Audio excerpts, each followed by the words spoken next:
How to buy Robux with Cashapp.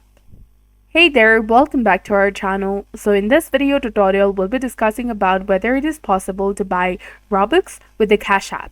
So follow the simple steps. First of all, you need to go to robux.com and log into your account. Now tap on the Robux icon in the top right and then tap on Buy Robux. Select the amount of the Robux that you'd like to buy.